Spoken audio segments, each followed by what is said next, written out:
नमस्कार। Video lecture की श्रृंखला में आप सभी का स्वागत है। मैं डॉक्टर सीमा गुप्ता, सह आचार्य इतिहास, राजकीय कला महाविद्यालय कोटा। आज हम चर्चा करेंगे अमेरिका के स्वतंत्रता संग्राम पर। अमेरिका का स्वतंत्रता संग्राम बहुत ही इम्पोर्टेंट टॉपिक है, तो आप लोग सभी ध्यान से सुने। अमेरिका का स्वाधीनता संग्राम ब्रिटिश उपनिवेशवाद का एक रोचक अध्याय माना जाता है। ये केवल इंग्लैंड और अमेरिका के लिए ही नहीं, अपितु संपूर्ण विश्व की राजनीति को प्रभावित करने वाली घटना थी। तो सबसे पहले हम जानेंगे इसके ऐतिहासिक पृष्ठभूमि के बारे में कि अमेरिका स्वतंत्र होने से पहले वहाँ की ऐतिहासिक स्थिति किस प्रकार की थी। अमेरिका की खोज एक आकस्मिक घटना थी।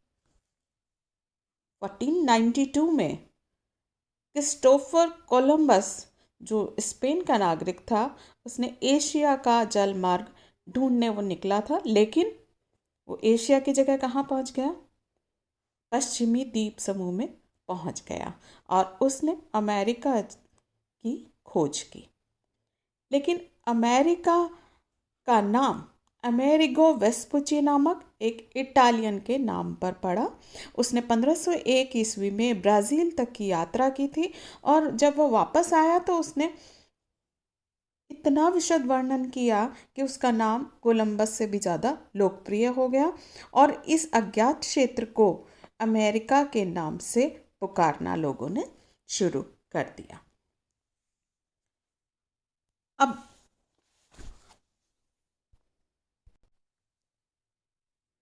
यूरोप के शक्तिशाली और व्यापारिक देश जैसे स्पेन, पुर्तगाल, फ्रांस, नीदरलैंड, स्वीडन, इन महाद्वीपों पर अधिकार करने और उन पर उपनिवेश स्थापित करने दौड़ पड़े, क्योंकि अभी यूरोप में वाणिज्यवाद चल रहा था और हर देश ये चाहता था कि वो ज़्यादा से ज़्यादा सोना और चांदी अपने देश के लिए इकट्ठा करें। तो सर्वप्रथम स्पेन और फिर पुर्तगाल ने इन महाद्वीपों में अपनी व्यापारिक बस्तियां बसाई।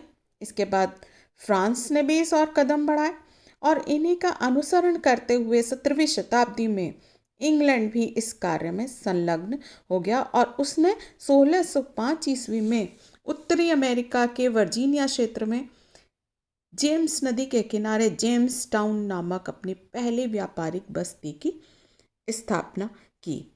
तो 17वीं शताब्दी तक आते आते अमेरिका में इंग्लैंड के 13 उपनिवेश स्थापित हो चुके थे और ये जो 13 उपनिवेश थे ये थे new Hampshire, Massachusetts, Plymouth, road Iceland, Connecticut, New York, new Jersey, डेलावरियर, Maryland, Virginia, उत्तरी कैरोलिना, दक्षिणी कैरोलिना, जॉर्जिया। इस तरह से ये 13 उपनिवेश अमेरिका में थे जो इंग्लैंड के अधिकार में थे और इन 13 उपनिवेशों में आर्थिक, धार्मिक और राजनीतिक दृष्टि से परस्पर किसी प्रकार की एकता नहीं थी। प्रत्येक उपनिवेश में अपनी एक अलग व्यवस्थापिका थी। ग्रेट ब्रिटेन द्वारा अपने उपनिवेशों पर बहुत सीमित मात्रा में अधिकार रखा जाता था। प्रत्येक उपनिवेश में ब्रिटिश सरकार एक गवर्नर जनरल की नियुक्ति की जाती थी और यद्यपि उपनिवेशों की रक्षा का दायित्व ग्रेट ब्रिटेन पर था, परंतु सामान्यतः उपनिवेश अपनी रक्षा स्वयं ही करते थे। ब्रिटेन इन उपनिवेशों से कच्चा माल मंगाता था और निर्मित माल इन उपनिवेशों को भेजता था। तो इस प्रकार तुलनात्मक दृष्टि से अन्य महान शक्तियों के उपनिवेशों की अपेक्षा ब्रिटेन के उपनिवेशों की स्थिति संतोषजनक थी। लेकिन फिर भी इतना होने पर भी अमेरिका वासियों ने ब्रिटिश सरकार के विरुद्ध स्वतंत्रता संग्राम प्रारंभ क्यों किया? ये एक विचारणीय प्रश्न है। और इसके लिए हम देखेंगे कि इसके लिए कौन कौन से कारण उत्तरदायी थे। तो अमेरिका की जो क्रांति हुई उसके बहुत सारे कारण थे, कुछ मौलिक कारण थे और कुछ तात्कालिक कारण थे। तो सबसे पहले हम पढ़ेंगे इसके मौलिक कारण कौन कौन से थे। तो अमेरिका उपनिवेशों की क्रांति विश्व इतिहास की प्रमुख घटनाओं में से एक थी और इतिहास में ये अपना एक अलग स्थान रखती है। तो इसके ये जो असंतोष उत्पन्न हुआ उपनिवेशवासियों में, इसका सर्वप्रथम कारण था उपनिवेशवासियों में इंग्लैंड के प्रति प्रेम का अभाव। हम देखते हैं कि इंग्लैंड को छोड़कर अमेरिका के 13 उपनिवेशों में बसने वाले अधिकांश लोग इंग्लैंड के थे, लेकिन उनमें इंग्लैंड के प्रति कोई विशेष प्रेम नहीं था। क्यों? क्योंकि ज़्यादातर अमेरिका में बसने वाले वो लोग थे जो धार्मिक अत्याचारों से परेशान होकर यहाँ पर आकर के बसे थे। इंग्लैंड की सरकार जो थी वो क्या करती थी कि कोई भी अगर चर्च के विरुद्ध बोलता था तो उसको उपनिवेशों में भेज दिया जाता था। कुछ जो दास थे अमीरों और सत्ताधारियों के हाथ उनको बेच दिया जाता था, वो यहाँ पर आकर के बसते थे। और कुछ बहुत गरीब जनता जो चाहती थी कि वो अपने संतानों के लिए मकान बना सकें, दूसरी जगह कारोबार करके, तो वो लोग यहाँ पर आकर के बसे थे। तो सांप्रदायिक अत्याचार और उत्पीड़न से मुक्त होकर वो लोग यहाँ इस अभिलाषा में आए थे कि यहाँ तो चर्च का दबाव होगा और ना ही सरकारी कर्मचारियों का, और यहाँ पर उनको आर्थिक अवसर भी प्राप्त होंगे और राजनीतिक उत्पीड़न से वो बच भी सकेंगे। तो ऐसे लोगों को इंग्लैंड के चर्च और वहाँ की सरकार से कोई सहानुभूति नहीं थी। 17वीं शताब्दी में हम देखें तो इंग्लैंड में सजा देकर भी अपराधी लोगों को इन बस्तियों में भेज दिया जाता था और जेल के अधिकारी और जज ये कहते थे कि अपराधियों को दंड भोगने के बजाय अमेरिका जाकर बसने का अवसर दें। तो अतः हम देखते हैं कि उपनिवेशों पर शुरू से ही इंग्लैंड सरकार के प्रभाव और नियंत्रण का अभाव था। इसके अलावा यहाँ पर यातायात के साधन भी बहुत खराब थे और अपर्याप्त थे, जिससे ये इंग्लैंड और ये उपनिवेश एक दूसरे के संपर्क में अधिक नहीं आ सके। तो दोनों के मध्य पारस्परिक संबंध बहुत ही खराब थे और उपनिवेशों में इंग्लैंड के विरुद्ध जब विद्रोह खड़ा हुआ तो उपनिवेशों में इंग्लैंड के प्रति सहानुभूति रखने वाले लोगों की संख्या बहुत ही कम थी। दूसरा कारण जो था वो था चारित्रिक भिन्नता।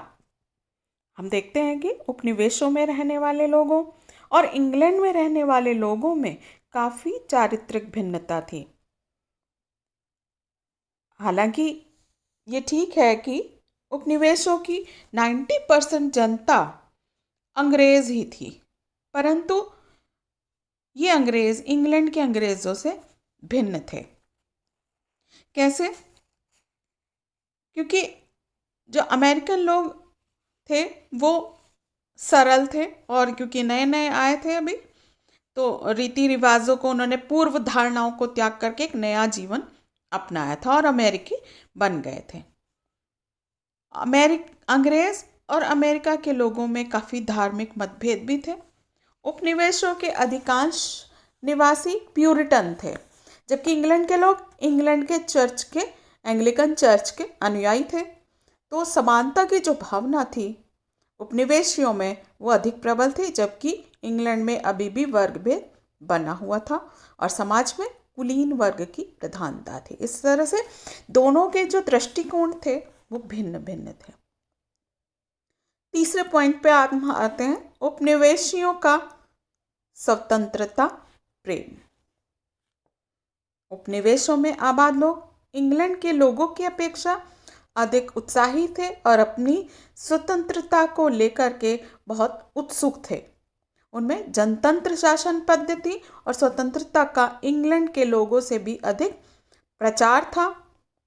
उपनिवेशियों में आगे बढ़ने की भावना थी और उनकी विधानसभाएं अधिक स्वतंत्रतापूर्वक कार्य करती थीं। वो बस्तियों के आंतरिक मामलों पर भी ध्यान देते थे। आरंभ में इंग्लैंड के राजा ने भी अपनी स्वेच्छा से उनको शासन पद्धति में मान्यता प्रदान कर दी, लेकिन जब इंग्लैंड की संसद ने अमेरिकी उपनिवेशों को साम्राज्यवादी नीति के अनुरूप ढालने की ओर ध्यान दिया तो काफ़ी देर हो चुकी थी। इस समय तक जो बस्तियां थी वो बहुत शक्तिशाली और संपन्न हो चुकी थी। वो किसी भी कीमत पर अपनी स्वतंत्रता को त्यागने के लिए तैयार नहीं थी। नेक्स्ट है दोषपूर्ण शासन व्यवस्था। अब यहाँ पर शासन व्यवस्था किस प्रकार की थी और उससे जो अमेरिकी वासी थे वो किससे असंतुष्ट थे। उपनिवेशों की शासन व्यवस्था संतोषजनक नहीं थी और उनमें कई प्रकार के दोष विद्यमान थे।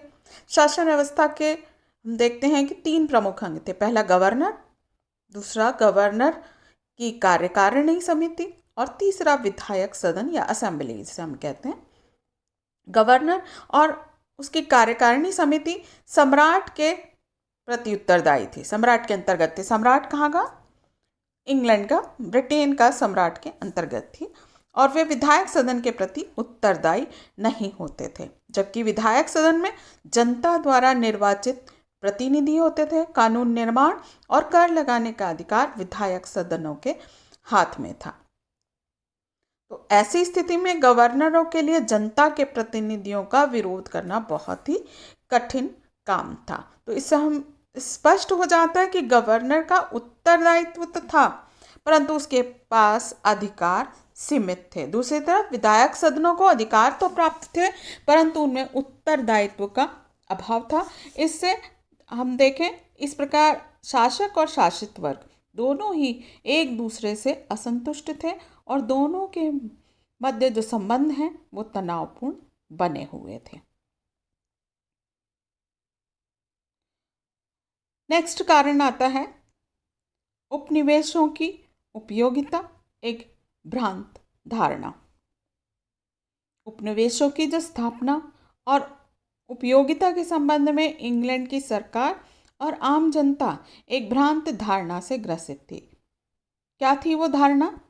इंग्लैंड की सरकार का मानना था और वहाँ की जनता का भी मानना था कि उपनिवेश इंग्लैंड को लाभ पहुँचाने के लिए हैं और इसी आधार पर वे उपनिवेशों का आर्थिक शोषण करना चाहते थे।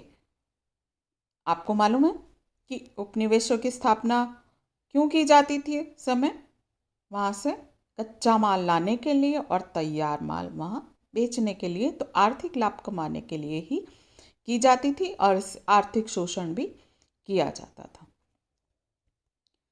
तो इंग्लैंड के लोगों का मानना था कि जिस प्रकार बौद्धिक और सामाजिक परंपराओं में उपनिवेश इंग्लैंड के अधीन समझना चाहिए परंतु उपनिवेशी इस प्रकार के विचारों को सहन करने के लिए तैयार नहीं थे। वो व्यापार और उद्योग स्वयं ही प्रसारित करना चाहते थे। उनको इंग्लैंड के हितों की वृद्धि करने में बिल्कुल भी रुचि नहीं थी। अंग्रेज व्यापारियों को लोभपूर्ण दृष्टि थी। अमेरिका के उपजाऊ कृषि क्षेत्र और कच्चे माल पर टिकी हुई थी।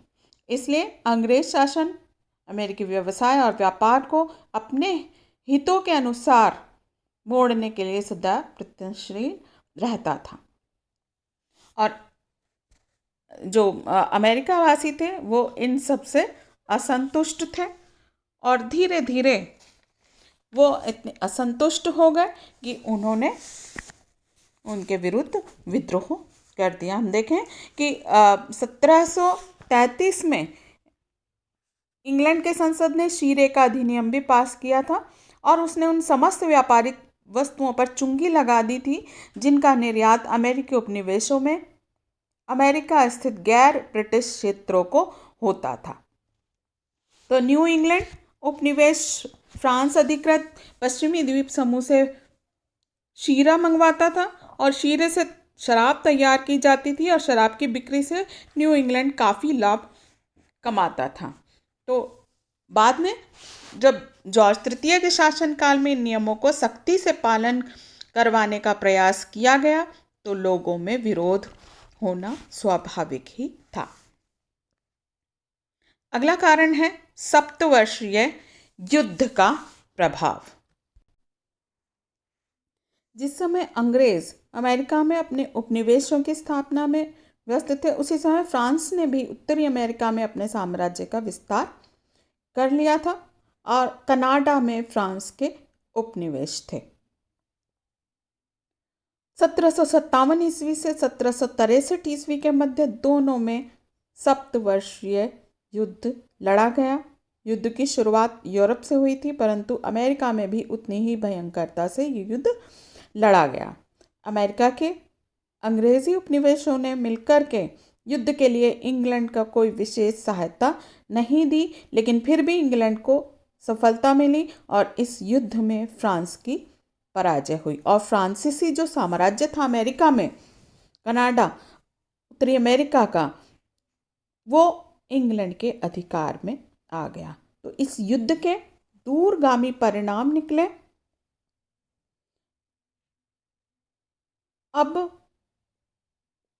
अमेरिका के उपनिवेश इंग्लैंड के साथ चले आ रहे थे, तो उन्हें ये डर रहता था कि कनाडा में रहने वाले फ्रांसीसियों से हमेशा आक्रमण का भय उनको रहता था, इसलिए अपनी सुरक्षा के लिए वो उनको इंग्लैंड पर आश्रित रहना पड़ता था।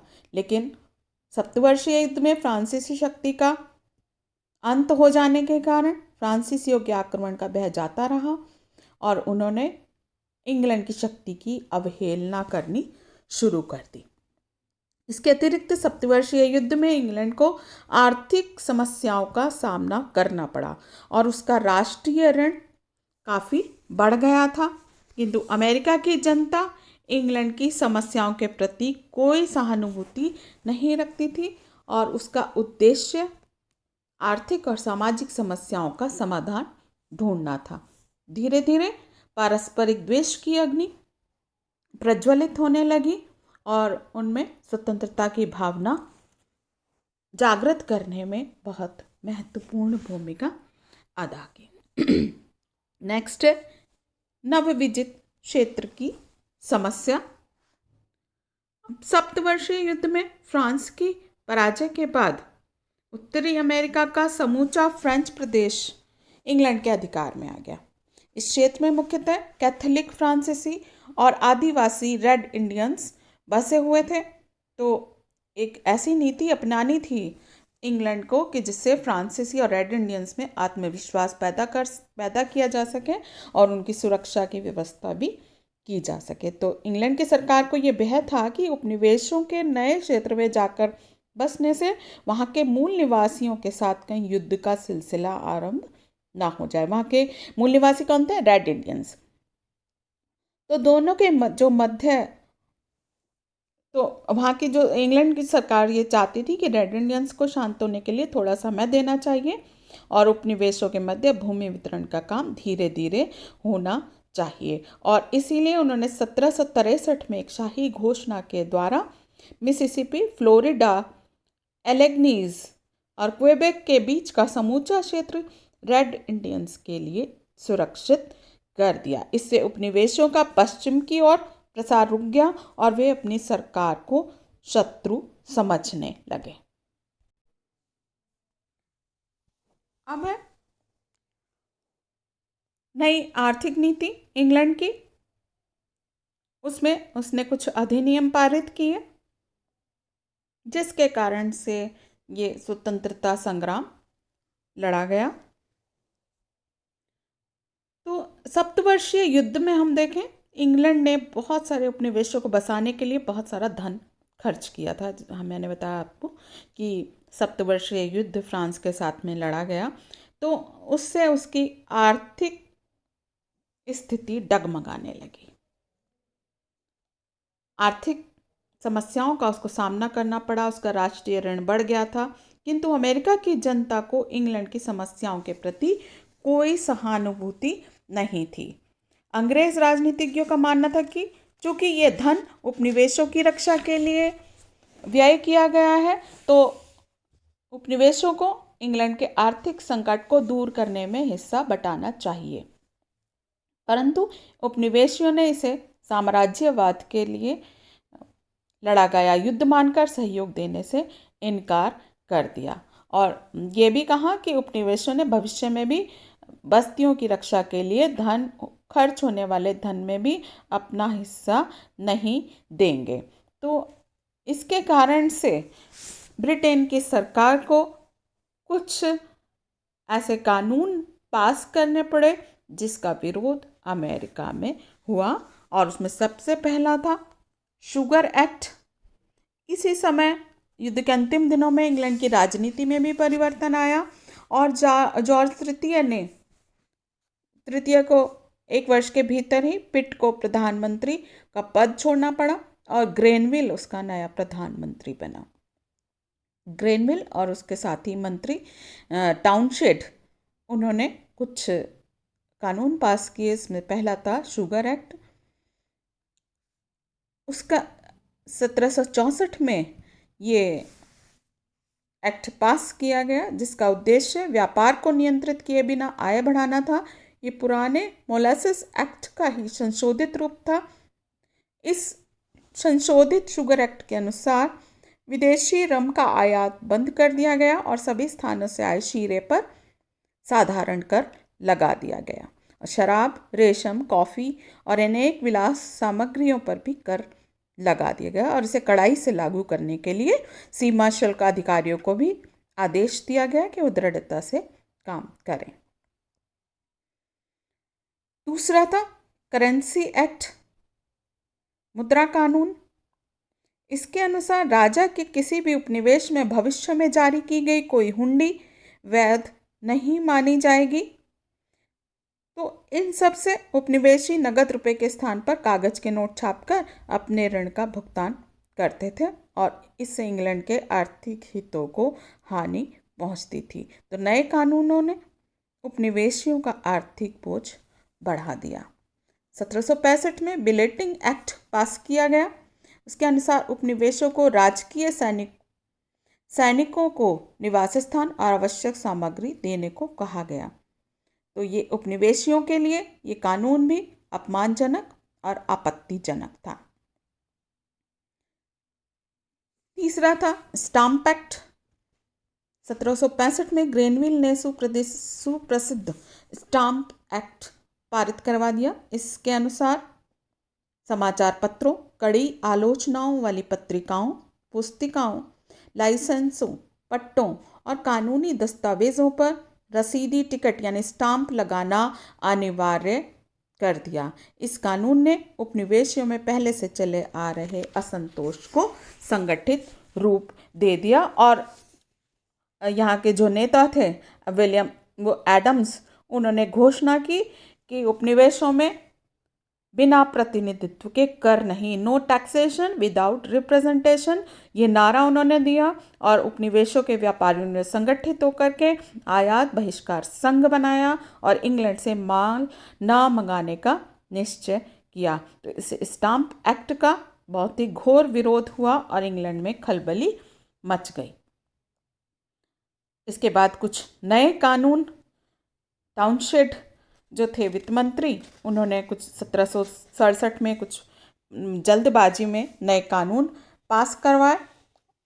जो भी कानून उन्होंने पास करवाए वो उपनिवेशियों को पसंद नहीं थे, अप्रिय थे और असहनीय थे और उस नियम के अनुसार शीशे, कांच, रंग, चाय और कई अन्य वस्तुओं पर जिनका आयात उपनिवेशों में होता था उन पर चुंगी लगाई गई और इससे होने वाली आय का उपयोग उपनिवेशों में ब्रिटिश सरकार की ओर से नियुक्त गवर्नरों और राजकीय कर्मचारियों के वेतन और अन्य खर्चों के भुगतान पर खर्च किया जाना था। इससे नए कानूनों से सारे अमेरिका में फिर से विरोध उठ खड़ा हुआ और इन सब के कारण ये थे अमेरिका के अमेरिका के स्वतंत्रता संग्राम के मौलिक कारण, और इसके बाद हम पढ़ेंगे नेक्स्ट नेक्स्ट लेक्चर में हम इसके तात्कालिक कारण पढ़ेंगे और ये किस प्रकार से ये क्रांति हुई। Thank you.